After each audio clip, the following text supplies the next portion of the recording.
Part 1 is on the state of security in the country, including steps being taken by the National Police Service to avert death and destruction of property during demonstrations. Honorable Speaker, since last year, the country has witnessed a series of protests across various counties following calls for anti-finance bill demonstrations, which culminated in the protests of the 25th June 2024 and resulted in an unfortunate fatalities and destruction of property. In 2025, despite a general return to normalcy, political actors renewed online mobilization efforts calling for fresh demonstrations. Mobilizations was largely conducted through social media platforms using hashtags, Mr. Speaker, such as Occupy State House, Occupy Everywhere, Syrian in numbers, 77 in numbers, among others. Despite advice by police commanders, no prior notification was submitted to the police by the organizers as required by law.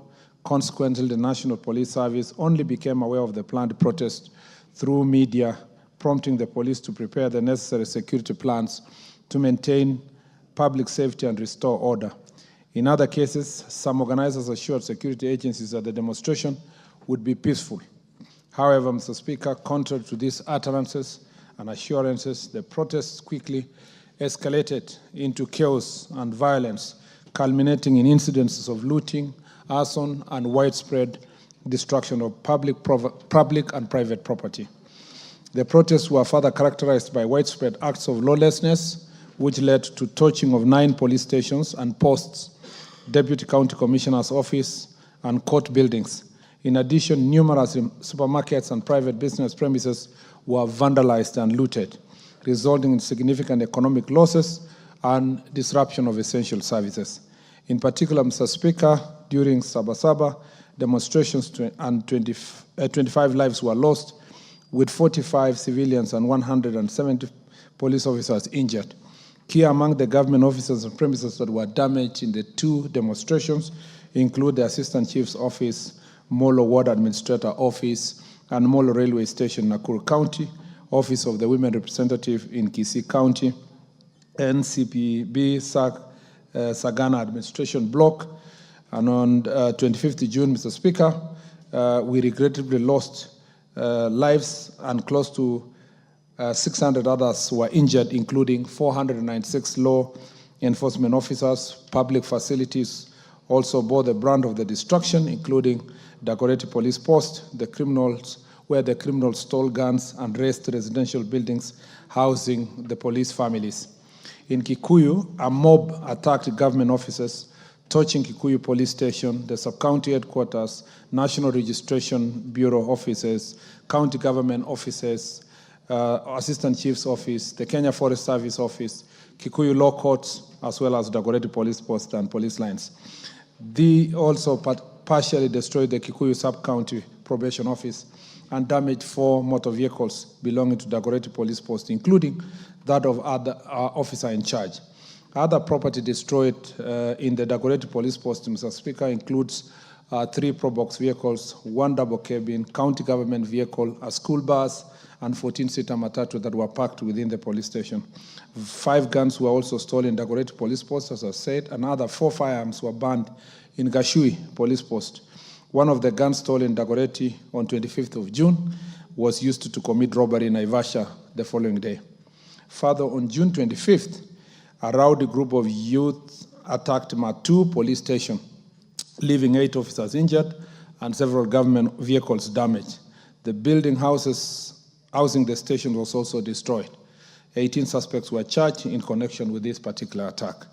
In Machakos County, Mr. Speaker, 66 suspects linked to the torching of a gas tanker along Kitui Road on 7th July were arrested and charged. In another attack, arsonists invaded and burned Olkalau Police Station along, Mr. Speaker, killing 3 suspects who were in custody. They also torched 26 vehicles, 18 county government motorbikes, burned down an exhibit store, and destroyed a reporting office. In Nakuru County, Mr. Speaker, Viwandani patrol base in Naivasha was burnt while firearm loaded with 20 rounds of ammunition was snatched by criminals at Shauri Moyo.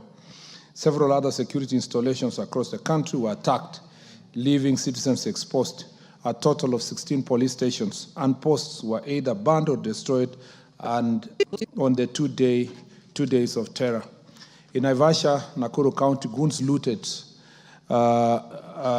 looted stock from Naivas, Power Star, and Ketia supermarket, and thereafter set ablaze Power Star supermarket.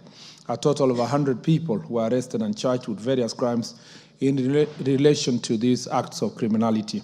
In Ruiru, Mr. Speaker, within Kiambu County, a similar fate befell Quickmart and Carrefour supermarkets, where goons stole property worth millions of shillings after breaking windows and destroying CCTV cameras in the establishments.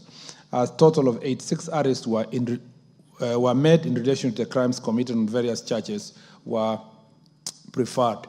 Naivas supermarket within Nyeri town was also broken into, and goods worth millions of shillings carted away. 21 suspects have been arrested in connection with this crime. On the same day, a group of rioters invaded Mountain Mall within Kasarani area in Nairobi County, where they looted goods from Naivas supermarket and other shops and the mall. 3 suspects were arrested and arraigned accordingly. At Kidurai 44 area, another set of criminals invaded Kismat supermarket. In Eldoret, goons broke into Ketia supermarket and stole goods worth millions of shillings. 12 suspects were arrested and arraigned in court. In Meru, a group of thugs set ablaze Muguna supermarket using suspected petrol bombs. The criminal elements also stole alcoholic drinks from 7-Eleven bar. Selenite supermarket was not spared the looting and mayhem. 40 suspects were arrested in Meru in relation with these criminal acts. In Kirinyaga County, 21 suspects linked to the looting at Nice supermarket in Muir Town were arraigned. Gangs also torched the Kirinyaga Central NGCDF office, leading to the arrest and arraignment of 4 suspects. In Kikumo Town, mobs broke into County supermarket and stole goods worth millions of shillings. 2 suspects were arrested and arraigned in connection with this incident. In another incident, Mr. Speaker, marauding gangs stormed the operating theater of the Kitengela Sub-County Hospital, interrupting an emergency cesarean section and terrorizing patients and medical staff. 2 suspects were arrested and arraigned in court. Evidently, all these events were well orchestrated and coordinated by certain actors with the intention of inciting unrest, destabilizing public order, and undermining national stability.